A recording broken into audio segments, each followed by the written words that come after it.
राजीव, अब तक हमने जिन विपक्षी राज्यों में चुनावों से पहले ईडी की जो ये कार्रवाई देखी है, नतीजा उसमें कहीं ना कहीं विपक्ष को नुकसान भी उठाना पड़ा है। लेकिन जिस तरह से दीदी कह रही हैं कि भाई ये दिल्ली नहीं है, ये बंगाल है, ये बिहार नहीं है, ये बंगाल है, यहां की लड़ाई और उतनी आसान नहीं है, छेड़ोगे तो छोड़ूंगी नहीं। वाकई लग रहा है कि ईडी की छापेमारी के ऐसे मुद्दे को हथियार बनाकर अब चुनावी लड़ाई लड़ने की कोशिश दीदी कर रही हैं और कितनी सफल होती दिखेंगी। देखिए, ममता बनर्जी न तो बंगाल बिहार है और न ममता बनर्जी लालू प्रसाद यादव या तेजस्वी यादव है। ये सबको पता है। ममता बनर्जी बहुत फाइटर है। ममता बनर्जी चीजों को बहुत दूसरे तरीके से पेश करती हैं। पिछली बार आपने चुनाव के दौरान उनका जब पैर टूटा था तो उसको आपने देखा कि उसको उन्होंने किस तरह इस्तेमाल किया। ये ईडी की जो रेड पड़ी है, मुझे नहीं लगता कि आजाद भारत में केंद्रीय जांच एजेंसी कहीं छापा डाल रही हो और कोई सिटिंग चीफ मिनिस्टर जाकर के वहां से फाइलें लेकर के जाए और जहां जहां रेड 2 जगह पहुंचे और उसके बाद उसकी कार्रवाई में वो अड़ंगा खुद ही अपने पुलिस के अधिकारियों के साथ डाले और वहां से फाइल लेके चला जाए। और ये ऐसी घटना आजाद भारत में शायद ही ऐसी हुई हो। और इसके बाद ईडी कोर्ट जाए, फिर वो आईपैक संस्था कोर्ट जाए, कोर्ट में इतनी गहमागमी, इतनी भीड़ हो जाए कि कोलकाता में वो कोर्ट में सुनवाई ना हो सके और उसको टाल दिया जाए, 14 तारीख की उसकी तारीख लग जाए। कुल मिला के बात देखिए ये है, दो बातें हैं इसमें। पहली बात कि ये ईस्टर्न कोलफील्ड जो आसनसोल के आसपास बंगाल में ईस्टर्न कोलफील्ड की जगह है, वहां कोयला चोरी का आरोप लगाकर सीबीआई ने नवंबर 2020 में ये केस दर्ज किया था। तब भी पश्चिम बंगाल के चुनाव में 3-4 महीने बाकी थे और उसके बाद अभिषेक बनर्जी से इस मामले में पूछताछ हुई थी। आईपैक 2021 से के चुनाव के पहले से आईपैक कंपनी, इसमें प्रशांत किशोर थे, बाद में वो चले गए, प्रतीक जैन इसके डायरेक्टर, कुछ और भी डायरेक्टर है।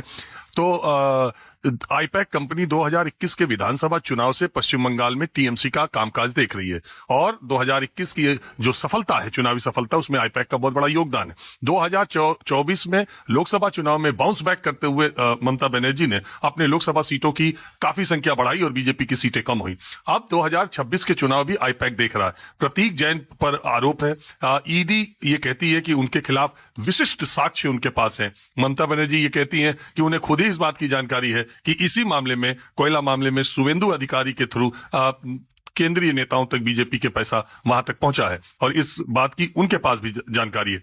कुल मिला के बातचीत यह है कि और ईडी का यह भी कहना है कि कुछ करोड़ रुपए की कथित लेन देन की जानकारी भी उनको इस मामले में हुई है। तो ये दोनों तरफ से आरोप प्रत्यारोप का, आपको पता है कि आईपैक कंपनी एक कंसल्टिंग फर्म है। निश्चित तौर पर वो टीएमसी को अगर राय दे रही है और टीएमसी को लगातार पिछले 5 वर्षों से चुनाव और राजनीतिक सब प्रबंधन संभाल रही है, तो उसका काम ही है और वो पैसा लेकर के ही करेगी कंसल्टिंग फर्म। तो किस तरह क्या दोनों में लेन देन हुआ, दोनों की क्या चीजें हैं, वो सामने आना अभी बाकी है। लेकिन ममता बनर्जी इस लड़ाई को सियासी तौर पर वहां तक ले जाएंगी जहां तक मूल मुद्दे पर, जो पश्चिम बंगाल के दूसरे, ममता बनर्जी खुद भी चाहती हैं कि पिछले दिनों जो घटनाएं वहां पर घटी, जो महिलाओं के खिलाफ दुर्व्यवहार की या बलात्कार की घटनाएं घटी, जो दूसरी चीजें घुसपैठियों की बात हुई और जो दूसरे मुद्दे हैं, ममता बनर्जी खुद भी ये कोशिश कर रही है कि उन मुद्दों पर जनता का ध्यान जाने के बजाय इन मुद्दों पर, और इसको बंगाली प्राइड से जोड़ दिया जाए और इसे कहा जाए कि बंगाल दिल्ली के सामने न कभी झुका है न झुकेगा, मैं बंगाली हूं। और अभी आगे आने वाले दिनों में आप देखिएगा वो हमेशा बंगाल प्राइड की बात करेंगी और दिल्ली के सामने बंगाल कभी नहीं झुकेगा और बंगाल की अस्मिता का सवाल है और बंगाल की लड़ाई वो लड़ रही है, वो इसको इस तरफ से ले जाने की कोशिश करेंगी, बजाय इसके कि भारतीय जनता पार्टी ने पीछे जो पीपल्स प्लान बनाया था, आपको मालूम है, गवर्नर ने जो रिपोर्ट राष्ट्रपति को दी थी और जिसमें उसने तय किया था कि वो उन मुद्दों को चुनाव में ज्यादा प्रमुखता से उठाने की कोशिश करेंगे जो सामाजिक मुद्दे हैं और जिसकी वजह से पश्चिम बंगाल लगातार आर्थिक पिछड़ेपन का शिकार हो रहा है, ऐसा बीजेपी का कहना है।